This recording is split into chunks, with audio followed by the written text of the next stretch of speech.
Friends, சங்கரா மீன் குழம்பு பார்க்க போகிறோம். 1 கிலோ வாங்கி 1/2 கிலோ மீன் வறுத்தாச்சு. இப்போ நம்ம குழம்பு வைக்க போகிறோம். சங்கரா மீன் குழம்பு எப்படின்னு பார்க்கலாம் வாங்க. புளி பார்த்திங்கன்னா பழைய புளி தான், ஒரு லெமன் சைஸ், அதாவது பெரிய லெமன் சைஸ். உங்களுக்கு எவ்வளோ தேவைப்படுதோ அதுக்கு தகுந்த மாதிரி ஊற வச்சுக்கோங்க. ஊற வச்சுக்கலாம், புளியை ஊற வச்சுக்கலாம். ஒரு 10 நிமிஷம் ஊறினா போதும். புளி ஊறட்டும்.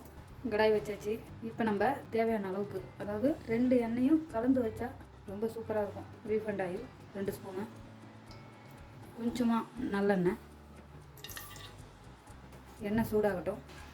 எண்ணெய் சூடாகிடுச்சு.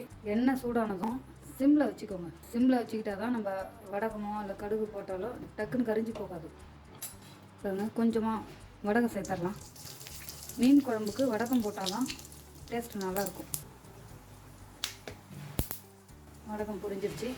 இப்போ நம்ம பெரிய வெங்காயம் 2 வெங்காயம் எடுத்து நல்லா கட் பண்ணி வச்சுருக்கேன். அதாவது மீடியம் சைஸ். நீங்கள் பெருசாக இருந்துச்சுன்னா 1 எடுத்துக்கோங்க. வெங்காயம் சேர்த்துடலாம்.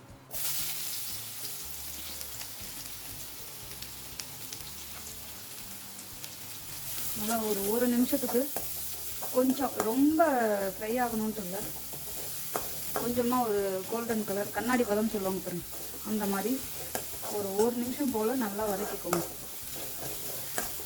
நான் வந்து பெரிய வெங்காயம் தான் வச்சுருக்கேன். பெரிய வெங்காயம் நீங்கள் சின்ன வெங்காயம் ஒரு கைப்பிடி அளவுக்கு போட்டுக்கோங்க. சின்ன வெங்காயமும் பெரிய வெங்காயமும் கலந்து போட்டாலும் நல்லாயிருக்கும் குழம்பு. நம்ம குழம்பு டேஸ்ட் வந்து நம்ம நல்லா இந்த வெங்காயம் தக்காளி எல்லாம் வதக்கிறதுல தான் உங்களுக்கு டேஸ்ட்டு நல்லா வரும். இப்போ 1 நிமிஷம் போல் நல்லா வதக்கியாச்சு. ஒரு தக்காளி எடுத்து கட் பண்ணி வச்சுருக்கேன். பெரிய சைஸ் தக்காளியாக இருந்துச்சுன்னா 1 எடுத்துக்கோங்க. சின்ன சைஸாக இருந்தால் 2 எடுத்துக்கோங்க. தக்காளி சேர்த்துடலாம். நல்லா வதக்கி விடுவோம். உங்களுக்கு இந்த சமயத்தில் வதக்கும்போது எண்ணெய் பத்தலை அப்படின்னாக்கா இன்னும் 1 ஸ்பூன் கூட சேர்த்துக்கோங்க. மீன் குழம்புக்கு கொஞ்சம் எண்ணெய் இருந்தால் தான் டேஸ்ட்டு நல்லாயிருக்கும். இப்போ நான் 1 ஸ்பூன் அளவுக்கு ஆயில் சேர்த்துக்கிறேன். இந்த சிம்பிளான மெத்தடில் தான் இப்போ வந்து குழம்பு, சங்கரா மீன் குழம்பு வச்சுப்போம். நல்லா வதங்கட்டும். அதாவது இந்த தக்காளியும் வெங்காயமும் பார்த்திங்கன்னா நல்லா வதங்கணும். வதங்கினா தான் உங்களுக்கு டேஸ்ட் நல்லாயிருக்கும். யாருக்கெல்லாம் மீன் குழம்பு ரொம்ப பிடிக்கும் கண்டிப்பாக சொல்லுங்கள். வதங்கிட்டே இருக்கட்டும். நல்லா வதங்கிடுச்சு பாருங்கள். நல்லா ப்ரௌன் கலரில் நல்லா வதங்கி வந்துடுச்சு. இந்த அளவுக்கு நல்லா வந்து எண்ணெய் பிரிஞ்சு வரணும். அதான் டேஸ்ட் வந்து உங்களுக்கு சூப்பராக டேஸ்ட் கொடுக்கும். உங்களுக்கு இந்த அளவுக்கு வதங்கிடுச்சு பாருங்கள். இந்த அளவுக்கு வதங்கிருக்கு. இப்போ நம்ம என்ன செய்யலாம், அதாவது ஸ்டவ்வை ஃபுல் ஃப்ளேமில் வச்சிங்கன்னா தீஞ்சி போயிடும். நம்ம இப்போ சிம்மில் வச்சுக்கணும். சிம்மில் வச்சுட்டு நம்ம புளி ஊற வச்சுக்கணும் பார்த்தீங்களா, இதை கரைச்சி எடுத்துகிட்டு வந்துடலாம். நல்லா கரைச்சி எடுத்துக்கோங்க. நல்லா இந்த புளியை சேர்த்துடலாம். நல்லா அதில் இருக்க சாந்து எல்லாம் வர வரைக்கும் நல்லா கரைச்சி ஊற்றிக்கோங்க. சக்கை தனியாக எடுத்தாச்சு. இந்த ஸ்டேஜில் மஞ்சள் பொடி சேர்த்துக்கலாம். கட்டாயம் நீங்கள் மீன் குழம்புக்கு மஞ்சத்தூள் வந்து கண்டிப்பாக சேர்க்கணும். கொஞ்சம் அதிகமாக, ஒரு 1/4 டீஸ்பூன் சேர்த்துக்கணும். ரொம்ப அதிகமாக சேர்த்துட்டிங்கன்னா குழம்பு ஃபுல்லாக மஞ்சத்தூள் நான் தடிக்கும். குழம்புக்கு ஏற்ற மாதிரி தேவையான அளவுக்கு உப்பு. குழம்பு மிளகாய் தூள் 2 ஸ்பூன். அதாவது எங்கள் வீட்டில் இந்த அளவு கரண்டி தான் நாங்கள் வச்சுருப்போம். எங்களுக்கு இதுதான் அளவு. மீன் குழம்பு வச்சாக்கா கம்மியாக வச்சாக்கா இதால் 2 ஸ்பூன் போடுவோம். நீங்கள் அதிகமாக வைக்கிறீங்க அப்படின்னாக்கா ஒரு 3 கரண்டி போட்டால் கரெக்டாக இருக்கும். நம்ம வீட்டு குழம்பு மிளகாய் தூள் தான் போட்டு வச்சுருக்கேன் நான். கரண்டி வச்சு நல்லா கலந்து வரும். இந்த 2 ஸ்பூன் மிளகாய் தூள் வந்து சூப்பராக கரெக்டாக இருக்கும் உங்களுக்கு. குழம்பு வந்து பார்த்திங்கன்னா நல்லா கொதி வரட்டும்.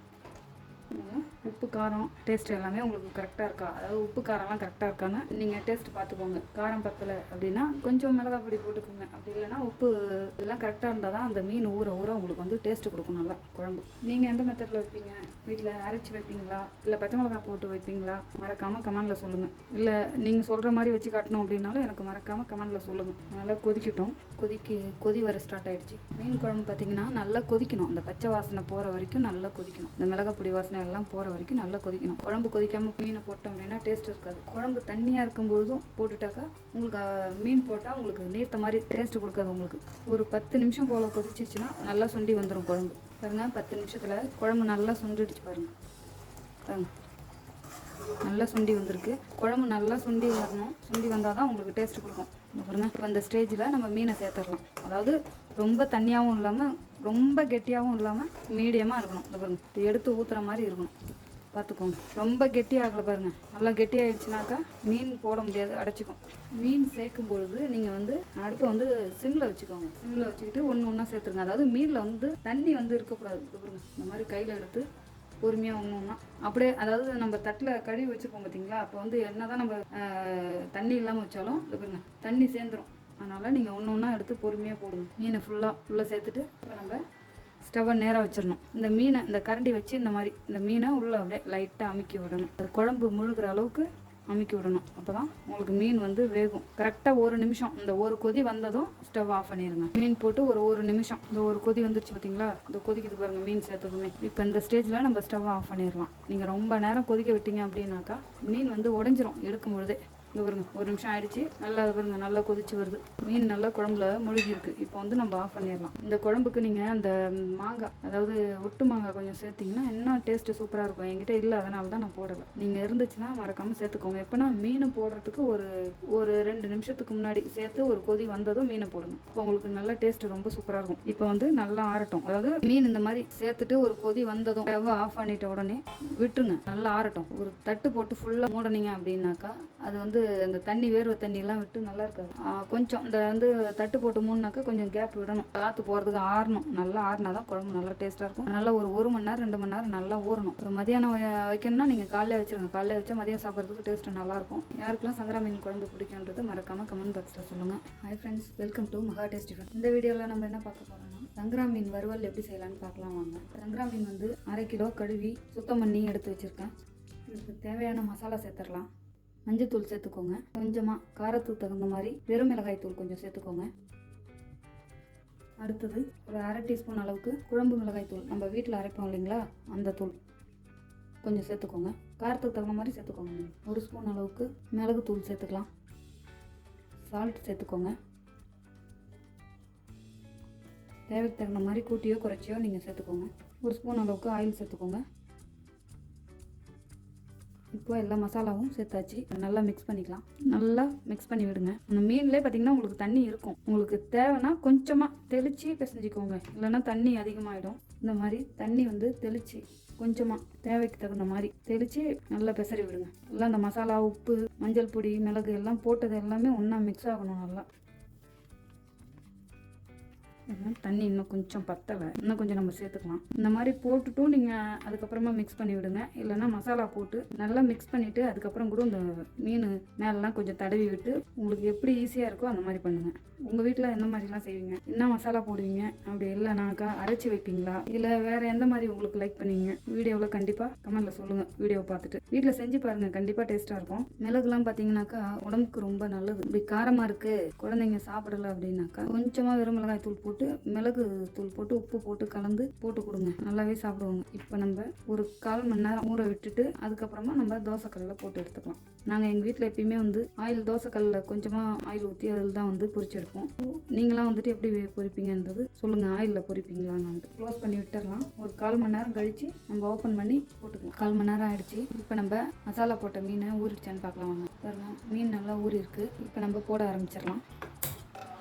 தோசைக்கல் பார்த்திங்கன்னா நல்லா ஹீட் ஆகட்டும். தோசைக்கல் நல்லா ஹீட் ஆகிடுச்சிங்க, நல்லா சூடு ஏறிடுச்சு. இப்போ நம்ம ஆயில் ஊற்றிக்கலாம். இந்த மாதிரி சுற்றிரும் ஊற்றிடுங்க. இப்போ மீனை போட்டுக்கலாம்.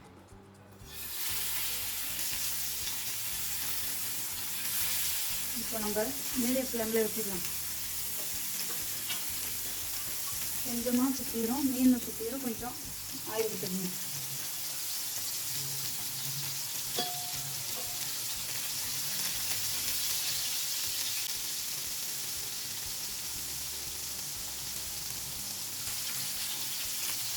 கொஞ்சமாக எடுத்து பார்ப்பேன். நல்லா நெடி வருது பாருங்க. திருப்பி போட்டுடலாம்.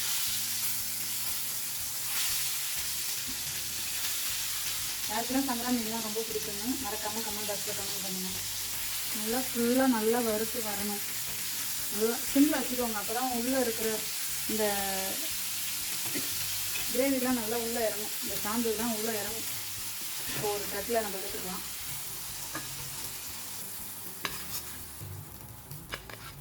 சங்கரா மீன் வறுவல் சூப்பராக ரெடி ஆயிடுச்சு. இதே போல் நீங்கள் வீட்டில் செஞ்சு பாருங்கள். டேஸ்ட் உங்களுக்கு பிடிச்சிருக்கானான்ட்டு மறக்காமல் கமெண்ட் பாக்ஸில் கமெண்ட் பண்ணுங்கள். எங்கள் வீட்டில் நாங்கள் இந்த மாதிரி தான் வறுத்து சாப்பிடுவோம். ரொம்பவே பிடிக்கும் எங்களுக்கு. இதே போல் கண்டிப்பாக நீங்கள் செஞ்சு பாருங்கள். செஞ்சு பார்த்துட்டு மறக்காமல் கமெண்ட் பண்ணுங்கள். இந்த வீடியோ பிடிச்சிருந்துச்சுன்னா லைக் போடுங்க. சப்ஸ்கிரைப் பண்ணிக்கோங்க ஃப்ரெண்ட்ஸ்.